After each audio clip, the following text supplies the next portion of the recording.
All right. We are joined right now by the former governor of the great state of South Carolina, and we welcome back to the show Governor Mark Sanford. Hello, Governor. How are you, sir?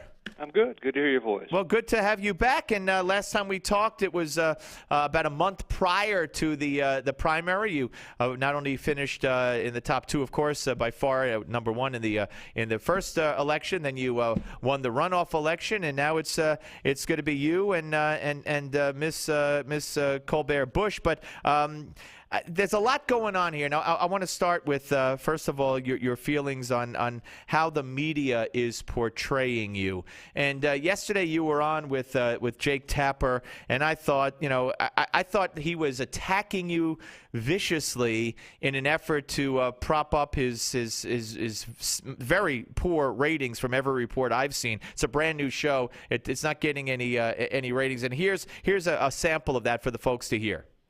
Who are you to deny love between two men or two women when you are somebody who talks about following his heart regardless of the laws and traditions of the state of South Carolina? Why are you sitting in judgment of same-sex couples when you have had the life you've had? Well, I think it's important not to redefine my view, which to an extent what you just described is. What I've said is, I indeed, back in 1996, voted for the Defense of Marriage Act. I was a member of Congress. Just as, President Clinton signed the bill itself into law, and just as President Obama, up until about a year ago, had allegedly believed and prescribed that same law.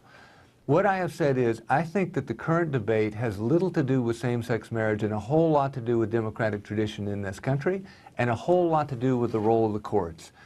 All right, so there's more of that we obviously didn't play, but to me, Jake Tapper is symptomatic of the way the media, every time they talk about you, every time they introduce you, they refer to your past.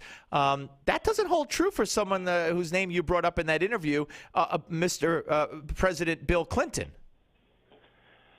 Yeah, but it is what it is. I guess the category it falls under, and I think I've done what any of us do in the wake of failure at a chapter of our life, which is, for a while we may wallow in it, and you end up with a whole lot of regret and a whole lot that you wish you could have done differently, said differently, handled differently.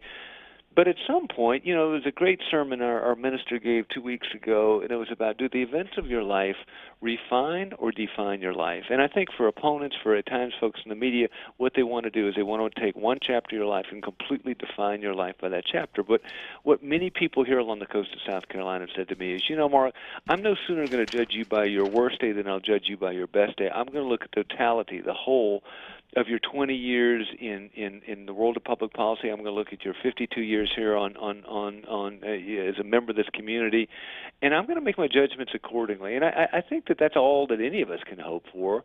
And I would just say that there is obviously at times a slant with where folks come from, based on different perspectives, and it is what it is. It goes with the territory. Well, yeah, I would hope, though, that in this country, when news people interview you, we could expect consistency with how they would interview someone of the other party. But maybe that is that too much to expect? On some days, yes. now, so it goes in the world of politics. On gay marriage, sir, what is your position then? Because I just want to make it clear. My position is that a marriage is between one man and one woman, and that doesn't mean that you condemn people for other views. But if you ask me what's my position, that's it, and I voted accordingly. And I think that the bigger thing that I was making is as that the interview went on was ultimately on any of these touchy subjects, the way that we've handled them as Americans is to say, you know what? Let's have a debate. Let's have a conversation as Americans, and let's sort it out. But what we haven't done is to say, you know what? We're going to have this decided by a handful of unelected judges, lifetime judges in Washington, D.C., and they will decide for us little people, the rest of us, on how it's going to go.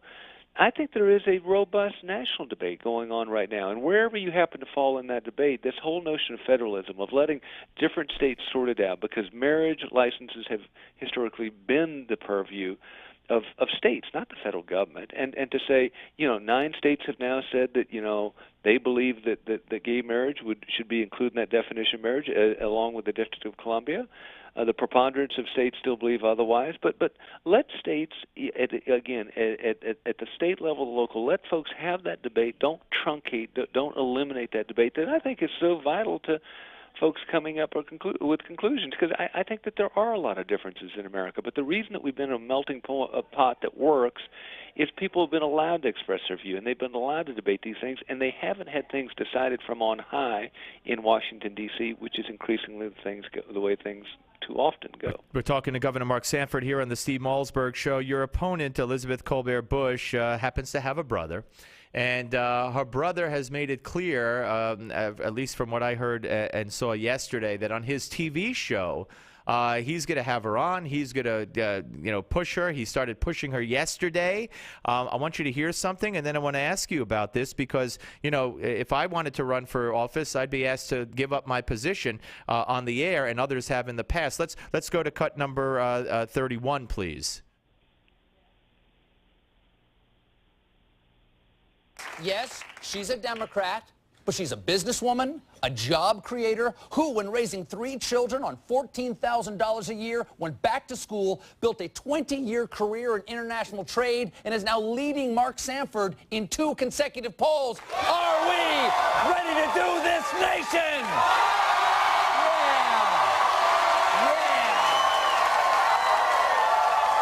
All right, so we could expect more of that. Do you think it's fair that he uses his position as a host to promote his sister's candidacy? Would he need to offer you equal time? I don't know that I'd want equal time on his show because I don't know that it would be equal in his perspective, and so it's interesting. I was actually a contributor with Fox News, and obviously had to give up that contract when the thing came along because, folks have said obviously the power of the media, the power to communicate with lots and lots of people at the same time is an incredibly powerful thing in the world of politics.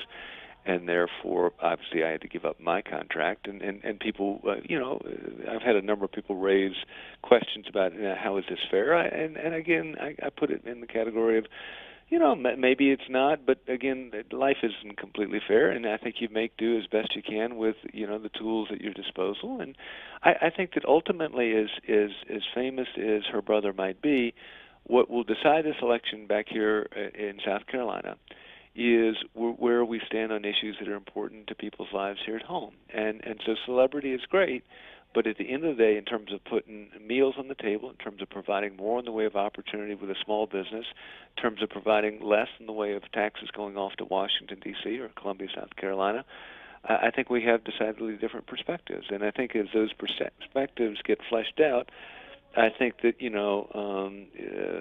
the celebrity of her brother will matter less and less. And I want to ask you about policy, but I just want one more on this. When Scott Brown ran for the Senate from Massachusetts, his wife, I believe, was a news anchor, and there were calls for her to relinquish her position during the campaign. Not that she was going to be a cheerleader or even mention Scott Brown. So I just wanted one more on this. Might you have your attorneys look into this at all?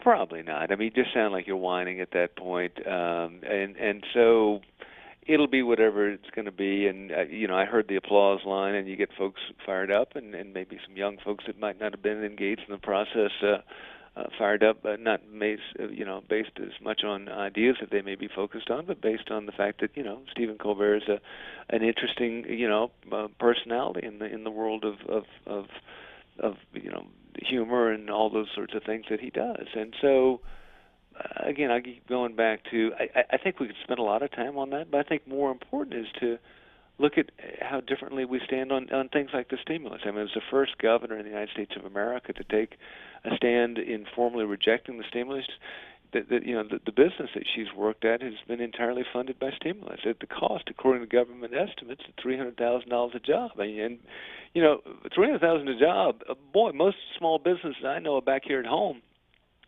forget about starting a job. They could start a business with $300,000. Absolutely. Well, that's what I want to ask you about, Governor. I mean, don't forget, you're going from, how hard do you think it would be to go from being the chief executive of a state to being one of, I think the number's 535? Well, I think it'd be, I don't view life vertically. I view it in terms of where could you make a difference. And I think, the really big debate that's before our country right now is not at the state level, it's at the federal level. When Admiral Mike Mullen was asked, what's the biggest threat to American security, he answers not the Taliban or what are the Chinese going to do next. He answers the American debt and deficit. I think we're at an incredible tipping point as a civilization in terms of where we go next on spending. And if we don't get it right, I think there are going to be remarkable consequences. And is compromise the answer? Would you be in the camp of compromise or the camp of hard line, no new taxes, make the president come to the table with entitlement reform, et cetera? Where would you fit in this Republican Party? And I guess as you lay out the sort of binary choice there, I would be in the choice of hard line, because if you look at the numbers right now, if we don't get it right, you look at what happens to the value of the dollar, look at what happens to the value of whatever we've saved to date or what we hope to save going forward, look at what, frankly, happens to, the American way of life and the dreams that it has historically afforded. I mean, we can take a snapshot of what's going on in Cyprus right now, and capital controls and money literally being taken out of private bank accounts. You can draw a very scary movie going forward if we don't get our nation's financial house in order. And so I mean, certainly compromise is the art of politics, but I think that what we need to do is be a whole lot more strident, if you will, on emphasizing how important it is we turn these numbers around, because if not, the financial markets will do it for us. Absolutely. And when they do it for us, it will be bloody for everybody concerned. Governor, I hope you'll come back. I thank you very much for your time, sir. Really do appreciate it. Thanks so much. My Be well. pleasure. Okay, Governor Mark Sanford, ladies and gentlemen. Very interesting talk.